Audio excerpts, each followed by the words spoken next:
रोम रोम भाइयों। तो दोस्तों एक पीसी है मेरे पास जो पहले से मैंने सेटअप कर लिया था। अब प्रॉब्लम ये है कि उसमें जो मदरबोर्ड लगाया था वो EVM कंपनी का था और कस्टमर ने क्या बोला है कि हमको चाहिए जेब्रॉनिक्स। अब हमने पीसी तो पूरा सेटअप कर दिया, फिर से अब क्या होगा, और उसमें हमने 256 GB की SSD लगाई थी। अब वो बोलते हैं कि नहीं मुझे 512 GB चाहिए और जेब्रॉनिक्स का मदरबोर्ड चाहिए। तो मेरे पास पीसी पूरा सेटअप पड़ा हुआ है। अब मुझे उसे पूरा डिसमेंटल करना पड़ेगा और फिर से उसमें जेब्रॉनिक्स के मदरबोर्ड और फिर से OS वगैरह डालना पड़ेगा। तो चलो कैसे सेट करते हैं आपको दिखाता हूँ। चलो वीडियो में बनते हैं। तो ये है वो SSD जो हमें 512 GB लगानी है, 256 GB उसमें से निकालनी है हमें। तो देखो यार ये है कैबिनेट जो कि हमने पूरा पहले ही इसे पूरा का पूरा सेटअप कर लिए थे। एक रेडी पीसी था जो हमें सिर्फ देना था, लेकिन अब क्या हुआ है कि इसे हमें इसमें से पार्ट्स को चेंज करना है। बस कॉन्फ़िगरेशन सेम है पर सिर्फ पार्ट्स को चेंज करना है।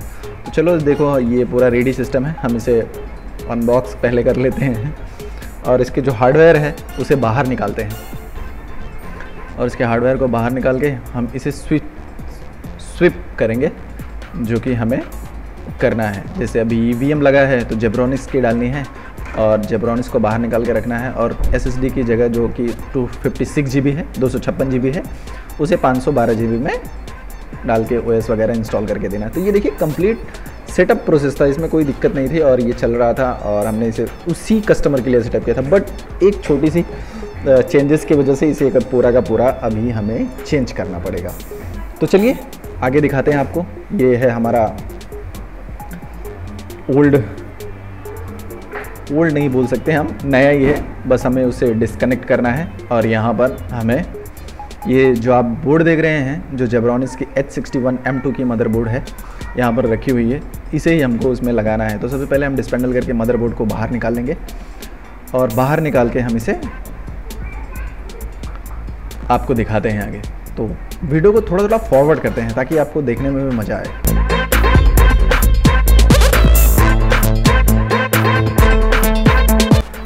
तो देखो हमने बोर्ड को बाहर निकाल लिया है। अब इसके रैम को सबसे पहले इसको अलग करेंगे और इसके बाद इसके CPU फ़ैन को हम निकालेंगे क्योंकि CPU तो चेंज करना ही पड़ेगा। अब मदरबोर्ड स्विप करना है तो सारे के सारे कंपोनेंट्स को हमें इसमें से निकाल कर उस नए वाले मदरबोर्ड में डालने पड़ेंगे जो H61 जेब्रॉनिक्स कंपनी का है। अब देखिए यहाँ पर हमने CPU फ़ैन को बाहर निकाल लिया है, ठीक है।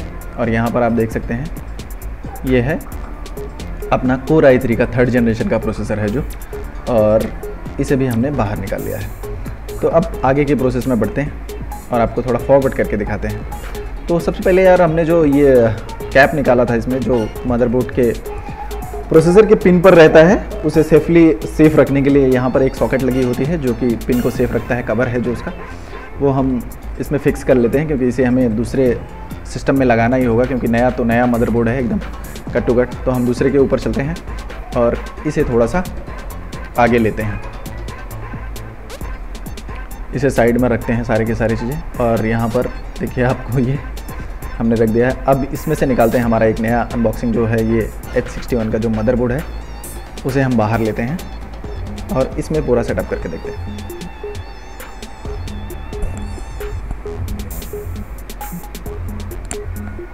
तो फाइनली ये हम बाहर निकाल रहे हैं। चलो इसको अनबॉक्स कर लेते हैं फिर आपको थोड़ा सा फॉरवर्ड करते हैं।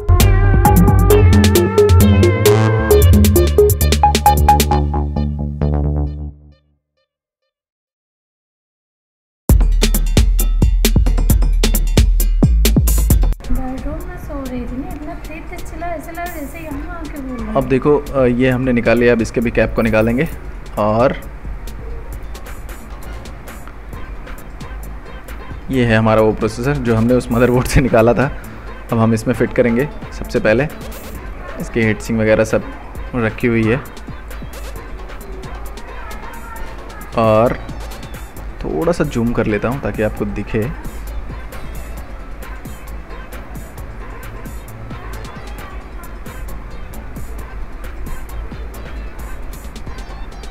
तो बस देखो ये हमने यहाँ पर लगा लिया है। अब इसे भी फिट करेंगे और प्लस करेंगे। तो अब बचती है रैम और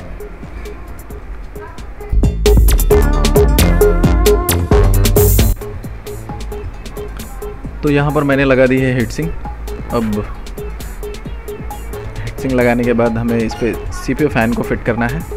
हीट सिंक उतना ही लगाया जाता है जितना इसमें ज़रूरत है, बहुत ज़्यादा लगाने की ज़रूरत नहीं। अगर आपने नया CPU फ़ैन लिया है तो उसमें आपको ज़्यादा लगाने की बिल्कुल ज़रूरत नहीं है। तो सबसे पहले हम इसे फिट कर लेते हैं, क्योंकि ये एकदम आसानी से फिट करना है। और फिट करने के बाद हमें इसकी कनेक्टिविटी को बाहर ही चेक कर लेंगे, और इसमें कोई दिक्कत नहीं है क्योंकि नया मदरबोर्ड में मोस्टली सब एकदम ओके रहता है, ज़्यादा कुछ दिक्कत होती नहीं है। बट अगर आप बाहर टेस्ट कर लेंगे तो ये ज़्यादा फ़ायदा होता है अपने लिए। तो यहाँ पर आप देख सकते हैं कि ये हमने अच्छी तरीके से इसे लगा दिया है, और आगे बढ़ते हैं इसके लिए।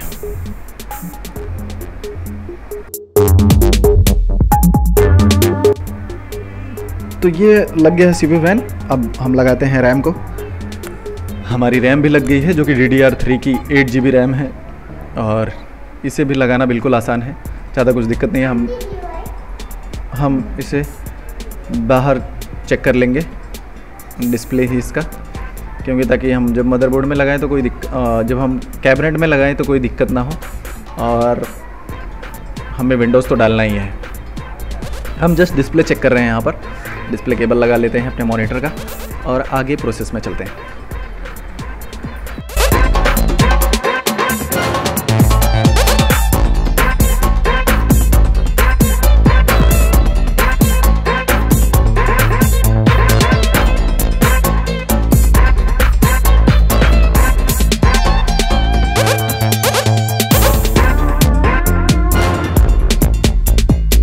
तो ये है हमारी बैक पट्टी, जो कि मदरबोर्ड के साथ में मिलती है हमें।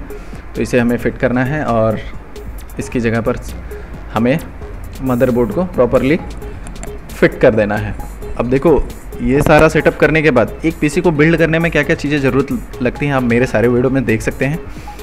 मैंने यहाँ पर सारा सेटअप कर दिया है। अब मैं कनेक्टिविटी को ऐड कर लूँगा, और कनेक्टिविटी तो नहीं दिख रही होगी प्रॉपरली आपको, लेकिन मैं फटाफट इसे ऐड कर लेता हूँ। उसके बाद आगे के प्रोसेस में चलते हैं।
तो देखिए फाइनली मैंने इसे सारा बिल्ड कर लिया है। सारे के सारे स्टेप इसमें जो है हमने जो लगाना था वो लगा लिया है। अब डिस्प्ले केबल, उसके साथ में हमारा पावर केबल, उसके साथ में कीबोर्ड, माउस और पेन ड्राइव लगा के हम इसमें जो हमें SSD लगानी है उसे लगाकर 512 GB को हम एक 150 GB पार्टीशन क्रिएट करके हम विंडोज़ इंस्टॉल कर देंगे। विंडोज़ इंस्टॉल करने के बाद इसे बेसिक सॉफ्टवेयर के साथ में रेडी कर देंगे।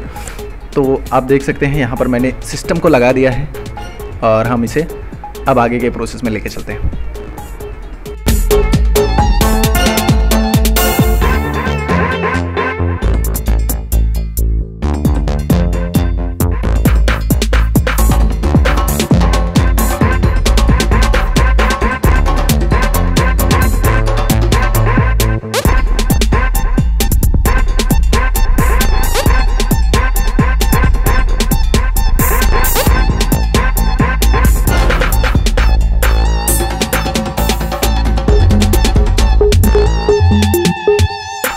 फाइनली ये आप देख सकते हैं ये पूरा रेडी हो चुका है। हमने SSD भी लगा दी है यहाँ पर, और यहाँ पर देखिए हमने बूट के लिए भी पेन ड्राइव भी लगा दी है अब, और हम बूट भी कर रहे हैं इसे। और ये रहा ये वो बोर्ड जिसे हमने लगाया है यहाँ पर, जेब्रॉनिक्स का H61 जो आपने पहले भी देखा होगा, और इससे में ही हम सारे सिस्टम को सेटअप करने वाले हैं। तो वो रहा ओल्ड वाला बोर्ड जो हमें स्विच करना था, और अब ये पूरा रेडी है। तो देखिए विंडोज़ इंस्टॉल करने के लिए हमारा प्रोसेस आ चुका है। विंडोज़ इंस्टॉलेशन अगर आपको देखनी है तो आगे के वीडियो में आप जाकर और भी देख सकते हैं, इसमें भी मैंने बहुत सारे स्टेप बता दिए हैं। तो आप फटाफट विंडोज़ देख लेते हैं, और विंडोज़ के साथ में आपको ये बिल्ड कैसा लगा हमें कमेंट्स करके ज़रूर बताइए। अगर आपको स्टेप देखना है तो आप ध्यान से देखेंगे तो आपको इसमें स्टेप भी आपको ज़रूर मिलेंगे।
यहाँ पर हम सिर्फ पीसी बिल्ड नहीं करते, आपकी छोटी से लेकर बड़ी समस्या का समाधान करते हैं, चाहे वो हार्डवेयर से रिलेटेड हो या सॉफ्टवेयर से रिलेटेड हो या फिर नेटवर्क से रिलेटेड हो। मिलते हैं आपको किसी नेक्स्ट वीडियो में।